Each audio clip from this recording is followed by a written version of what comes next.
Assalamu alaikum warahmatullahi wabarakatuh. Kwa majina naitwa Musa Soa au Dr. Musa. Mimi ni dokta nayetibu kupitia mitishamba pamoja na dua. Leo nakuletea elimu uweze kufahamu maajabu na muujiza wa mti huu. Mti huu unafahamika kwa jina la mgemwamvula au mvutamvula. Wale Wasukuma, wale watu wa Tabora, watu wa Mwanza, watu wa Shinyanga wanaofahamu maajabu yake mti huu wa mgemwamvula au mvutamvula, wale kina Ngosha wenyewe. Je, unawezaje kujitibu maradhi mbalimbali au katatua shida mbalimbali kupitia mti huu wa mgemwamvula? Kama ni mara ya kwanza kuungana nami, naomba usubscribe channel yangu na ubonyeze alama ya kengele ili uwe wa kwanza kupata taarifa na tiba ambazo nitakuwa nazitoa. Kwa yule mwanamke mwenye changamoto za hormone imbalance au anapokuwa anaingia katika hedhi anapata maumivu makali sana chini ya kitovu, kinakuwa kama kuna kisu kinachanja au kiwembe, au hedhi yake inakuwa tarehe zake hazieleweki, au yule mwanamke aliyefungwa kichawi au aliyefungwa kimizimu au aliyefungwa kimajini kishetwani asishike ujauzito na asipate mtoto. Unachotakiwa kukifanya sasa, ukijua upo na hizo changamoto, njoo katika mti huu wa mgemwamvula au mvutamvula. Vua viatu vyako, chukua udhu, mlilie Mwenyezi Mungu. Ewe Mwenyezi Mungu, Mola wa Jibril na Mikail na Israfili, ya Rabbi, mimi nina shida kadha wa kadha, naomba nichukue mzizi wa mti huu wa mgemwamvula au mvutamvula ukatatue changamoto zangu. Baada ya hapo utachukua ule mzizi, utakapokuwa umerudi nyumbani, chukua shanga nyeupe 7, chukua na mayai ya kuku wa kienyeji 7, kisha chemsha. Unapokuwa unaingia katika hedhi, inamaanisha katika period, hedhi yako unapokuwa unaingia pale, utakuwa unakunywa. Hedhi kikata, kama utachukua siku 5, utaendelea siku 2 mbele, na maana ndani ya siku 7 unakula yai hili moja, na wakati unakula yai unanuia kufungua vifungo vya siku ya Jumatatu. Ukija kula yai lingine unanuia kufungua vifungo vya siku ya Jumanne. Ukija kula yai lingine unanuia kufungua vifungo vya siku ya Jumatano, Alhamisi, Ijumaa, Jumamosi mpaka Jumapili, yale mayai 7. Wakati unakula ile yai unasema hivi: ewe yai, mimi nimefungwa na aliyenifunga mimi simjui, kama ulivyokuwa wewe yai ndani yako wewe sijajua kuna mtoto wa kike au kuna mtoto wa kiume. Kwa na kuomba kwa idhini ya Allah, kwa idhini ya Mwenyezi Mungu Subhanahu wa Ta'ala, na hata aliyeniloga mimi simjui ni mtoto wa kike au ni mtoto wa kiume, kama nilivyokuwa katika wewe yai kwa ndani sijui ndani yako kuna mtoto wa kike au mtoto wa kiume. Naomba napokula yai hili basi likafungue vifungo nilivyofungwa vya jinsia ya kike na jinsia ya kiume. Alafu unakunywa ile dawa yako, unakula na yai hili moja.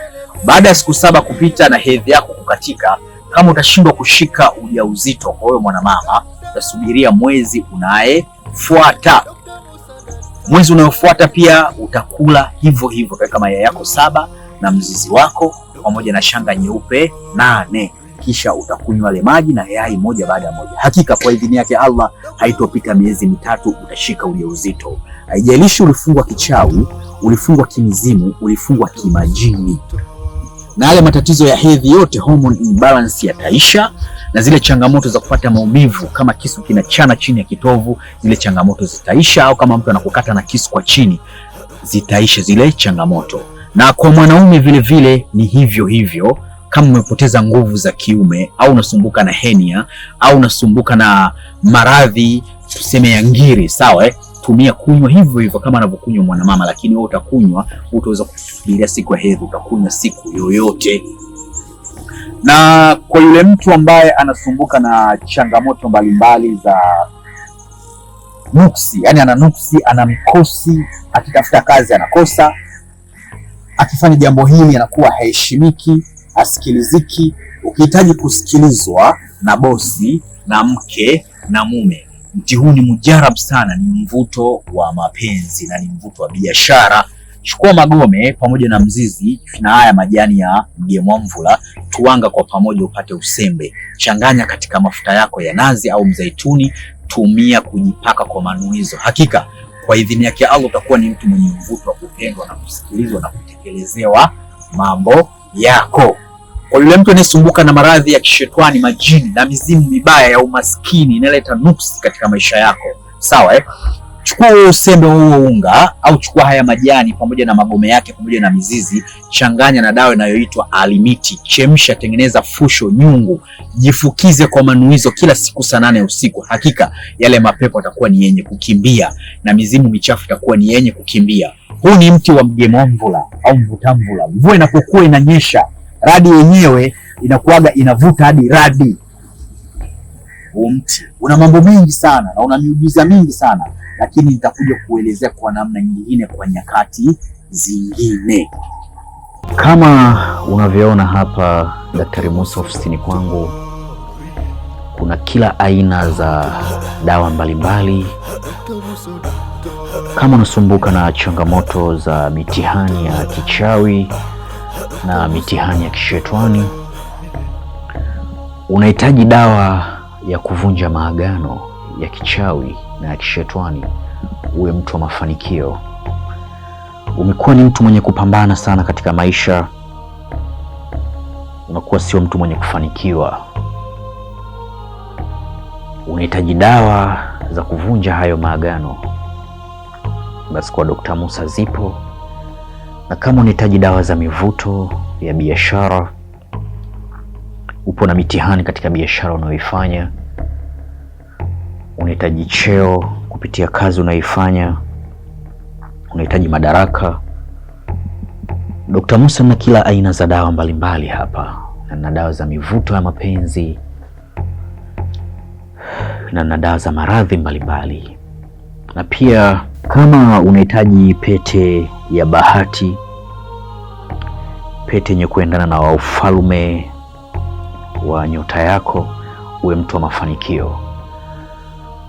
Na pia kama unahitaji pete za majini,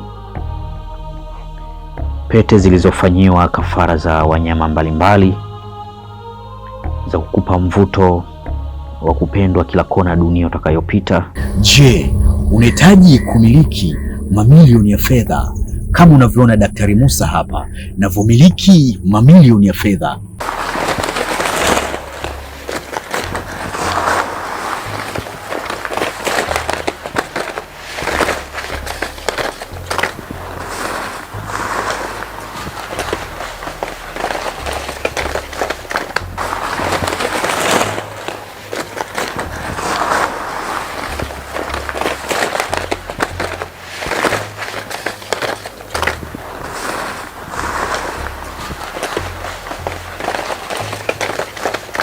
Je, unahitaji kujifunza elimu mbalimbali za kiroho kwa tiba pamoja na dua? Unahitaji kuwasiliana na mimi Daktari Musa ukiwa nje ya nchi, usisite kubonyeza alama ya jumlisha 255 784 120 592.